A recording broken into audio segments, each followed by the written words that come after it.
don't come into it like, oh, this is a man's job. This is your job.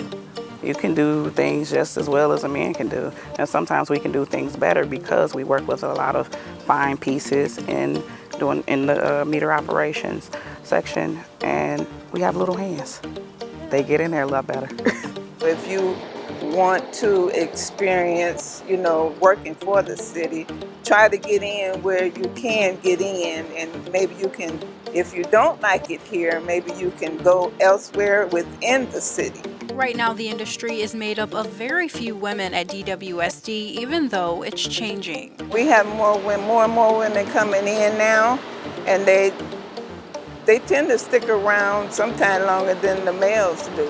That hasn't always been the case, though. Even now, the number of male field technicians heavily outweighs the number of women. Manager for Meter Installations Group and Meter Ops Division, Yolanda O'Quinn, says this is partly due to people not knowing what to expect. I think it's lack of exposure and lack of knowing that the opportunity exists or what the job consists of. In the past, you would think it was due to not being strong enough and things of that nature, but that's not the case anymore.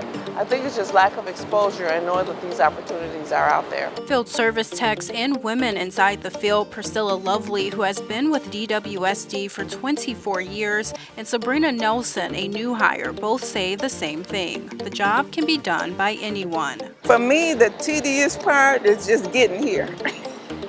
And the more you do it, the easier it gets. On the small meter side, it's only 4 women. But on the large meter side, there are no women. However, I've done both. I don't mind it. It just gotta be, it's will versus want. You gotta want to, to do it. And it's like I said, it's not necessarily just a man's job. Anybody can do it. It's not as labor intensive as one may think that it is. Like I said, the worst of it is that you're out in the elements. Sometimes that could be just for a few minutes. It just depends on your learning tactic. It depends on how good you choose to become in this particular line of work. Outside of that, you're not outside for very long. Projects where employees may need extra assistance are worked on in groups or as a team, and new hires are paid for the training they receive. The most interesting part is you're entering into people's spaces, so you don't know what you're walking into, you don't know what to expect, but you have to be prepared for anything. If it's not safe, don't go. So it's not, because they do stress your safety over anything. If a situation is not sanitary, do not go. It's real simple. It's not a hard job. Lovely tells me the bulk of her job consists of computer work, customer interaction, changing meters, and troubleshooting, something she refers to as hands-on customer service. And the people are nice. To the most part, they are nice. They'll talk to you, If it's hot outside, they'll give you a drink. They'll try to offer you coffee, Just meeting people is good.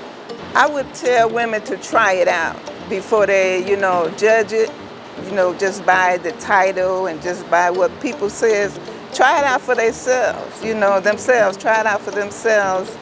And, even within being a field service tech, you can still get promotions.